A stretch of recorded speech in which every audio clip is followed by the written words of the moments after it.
I used to say that I'm not a CEO. I'm CEO for a period of time. McKinsey is 100 this year and Suzano was 100 a couple of years ago. You have been at Suzano now as the CEO for about 2 years. I would love to hear about the values that are core to Suzano and how you see them reflected over the century. And I think the first one, it's the governance. We are a listed company with half of the shares owned by a family. So I really believe in this kind of business model where you have, owner, but at the same time you are listed, so you have all the rules to follow. And that brings a lot of discipline, mainly related to the strategy and the way that we allocate the capital.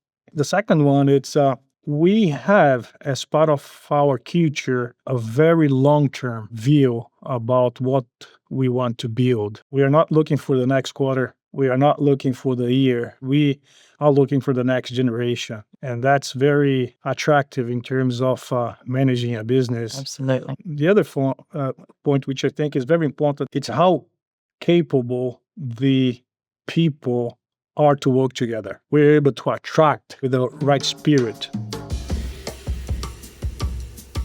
We do notice that you have really excellent talent, global leader and all of that, right? Very impressive. How do you think about how you source this talent? Being a leader in the segment, that helps. The other thing, it's the sustainability agenda. It's very strong. We are really trying to build something that can combine profit, people, and planet. Our challenge is to keep learning because, the world changes very fast and you can't. It really does. And you have to be very, you must be awake. Awake, I like that, awake. Mm-hmm. You said something at the beginning that we actually talk about quite a lot in Latin America and McKinsey as well. We say that we want to partner with the boldest leaders that are transforming the institutions that shape our societies. Yeah. This idea that actually through the private sector, you are genuinely transforming the societies in which you operate. For us, that's a huge thing. Yeah, I used to say, Tracy, that's not only about the job. There's something else that you want to build in the long term. It's impossible to look at this without understanding what's going around you, without understanding the ecosystem. And of course, in the end of the day, it's about society, and it's about environment, and it's about also the country. In our case, we interact with more than 200 cities in Brazil. So understanding what's going on, beyond your fence, you must be aware of what's going on in the world and prepare yourself. In our case, which is a company that supply pulp for more than 100 countries. I think the only way to do this is not about reading reports. It's having a team sitting there, having breakfast, lunch, and dinner in the city and interacting with people, living and 100% dedicated to do business, to interact with the private sector, with the central government and all of that. So when I say being awake, it's really gathering as much data, as much facts as you can, and trade them on the right way. It's a kind of oxygen for us. Yes. That brings a lot of energy that keep doing what we are doing.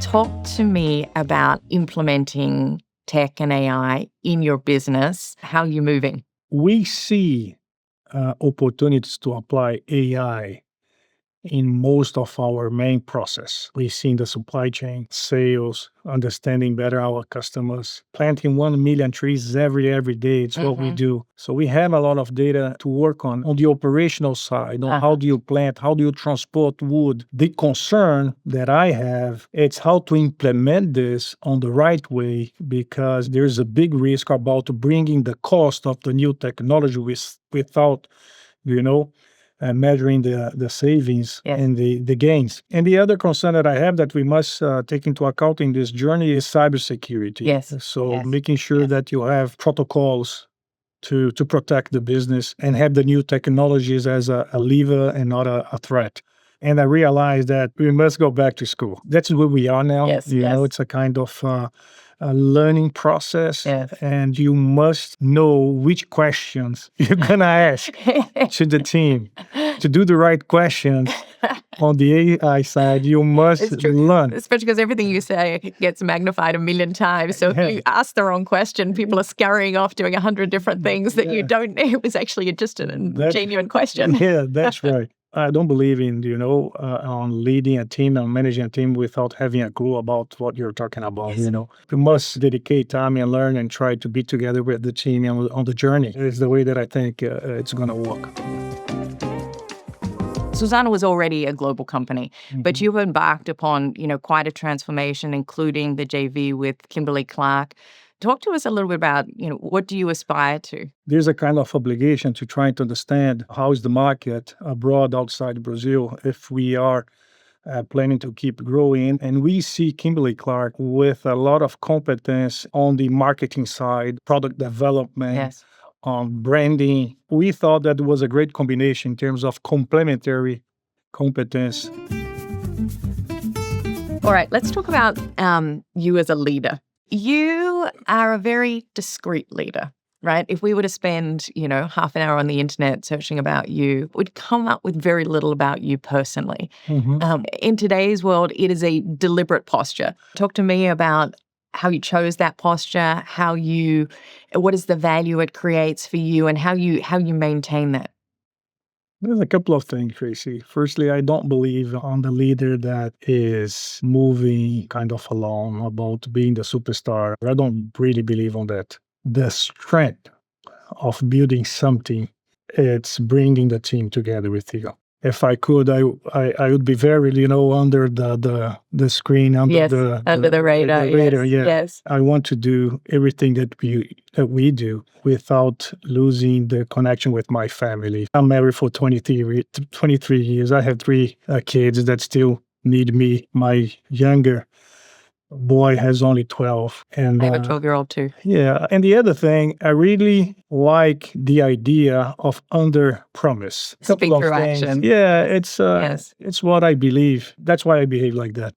Tell us how you structure your day and how you think about what is the best use of your time. I go to bed very early and I wake up very early. What time do you wake up? Around 5:30, 6. Yeah. Do some exercise. Yes. And read the newspaper, before everyone at home. Yes, in the silence. And then, I travel a lot. So when I'm at home, I really try to, have breakfast and have dinner with the family. So this is that kind. I have another rule. It's maybe some very small things, but I do not accept getting out to dinner more than twice a week. You must learn how to say no. I think is the best way to keep awake. Informed yes. and sharp. You have said that leaders should never lose their right to be outraged. In our role, you must be very consistent. You have capital market, you have shareholders, you have your team, you have suppliers. And if you do this in a very consistent way, when somebody else is doing something that you think is not fair, I think you have this right. But you get the right if you are consistent all the time with what you believe, with your values. Yes. It's working for a better world, for a better country, and of course for a better business. Yes, I love that. All right, we're going to go to the lightning round. Are you ready? Yeah. What's your favorite sport? Biking and swimming. Like long distance swimming? Yeah, in the sea. Oh, in the sea? Yeah. Oh, I like swimming in the sea too. Right now, I really love surfing. I'm like obsessed with surfing right now. Wow. What's a small habit that has a big impact on you? Reading every day at night before getting to sleep. One book you've read recently that you would recommend to others? Yeah, I just read, the trilogy of Ken Follett. Oh, yes. It's a trilogy about the 20th century. Yeah, I love history. It helps you to understand what's going to happen in the future. Yes, exactly. Yeah. Who do you call when you need honest advice? My wife. Yeah, I was going to say my husband. My wife. She's my partner, and I'm really proud about, it's a privilege to live in with her. Did you ever think you'd be a CEO? I have to say that I was always very concentrated on choosing the movements that would give me the opportunity to learn more. Yes. In the end of the day, it's what I did, but I didn't plan to be or like to be a CEO. It happened naturally. Yeah, naturally. And I used to say that I'm not a CEO. I'm CEO for a period of time.